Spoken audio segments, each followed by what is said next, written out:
Ayan, may customer tayo. Mio Gear. So, nalagay natin siya. Anti-nakaw. Two-way alarm. No, anti-theft to. Pang safety ng motor ni sir. Ayan. Kaya lang. Yan, ito. Maandar yung motor nyo, ninakaw. Ito lang. Pindutin nyo lang ito. Ayan. Hindi na-under yan. Ayan.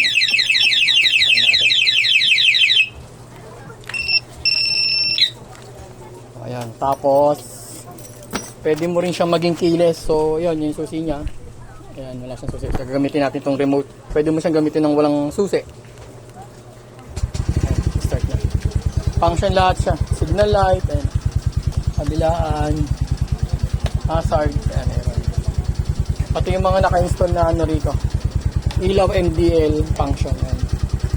Ayan siya. Sina, meron. Stock, yan, meron. Magano lahat.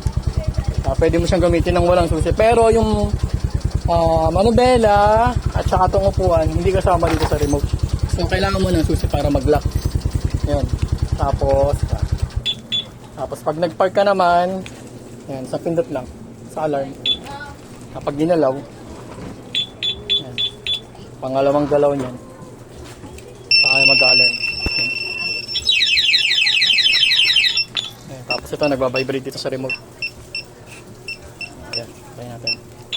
Tapos meron din siyang silent mode. 1, 2, 3, 4, 5. Yan, 5 press lang dito sa unlock sign. Siya natin. Nangyari, ginamitan ng universal key o napulot yung susi. Start natin ngayon. Wala. Babibrate siya. Ayan, hindi siya naka-side stand. Ayaw siya may start. Ayan, naka-on na yung makina. Hindi gagana yun. Hanggang hindi mo in-off dito. Kapag off mo, okay, start ko. Hindi siya gumana kasi nga nawala ni alarm niya. Tinil mo na. O yan. Tapos ito, magkakata pa. Meron siya answer back. Ayan. Parking. Tapos, ano pa ba? Ayan. Same lang sila ng function ito. Ito, mas mahaba range and then may answer back. Tapos ito, backup key niya. Same function lang ito. Yun lang. Sa Mio Gear, ito, walk-in sa atin from QC. Yun lang. Thank you.